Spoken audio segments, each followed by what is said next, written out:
యోబు 41వ అధ్యాయం 15వ వచనంలో చూసుకున్నట్లయితే ఆ మకరం గురించి ఉంది కదా. అయితే దాని మీద ఉన్న గట్టి పొలుసులను బట్టి అది అతిశయాస్పదంగా ఉంటుందంట. దాని మీద ఉన్న ముద్రను ఎవరూ లాగివేయలేరంట. అయితే అది ఒక ఆత్మ లేని జంతువు గురించి దేవుడు అంత శ్రద్ధ కలిగి దాన్ని సృష్టించినాడు. మరి ఆత్మ కలిగిన మన పట్ల ఆయన ఎంత శ్రద్ధ కలిగి ఉంటాడు. హగ్గయిలో కూడా చూసినట్లయితే 2వ అధ్యాయం 23వ వచనంలో ఏముంది? ఆ దినమున నేను దాన్ని తీసుకొని ముద్ర ఉంగరముగా చేసేదను అన్నాడు కదా. మన మీద ముద్ర వేశాడు. రాజులకు రాజు రారాజు మన మీద ముద్ర వేశాడు.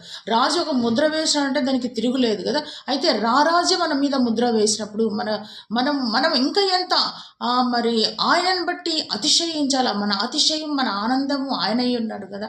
నిజంగా మరి ఆ మకరం అంట ఒక ఇనుముతో కూడా దాన్ని పొడచలేరు.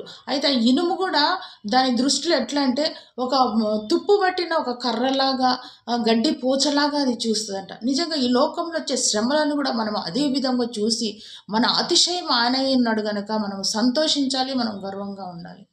హల్లెలూయా.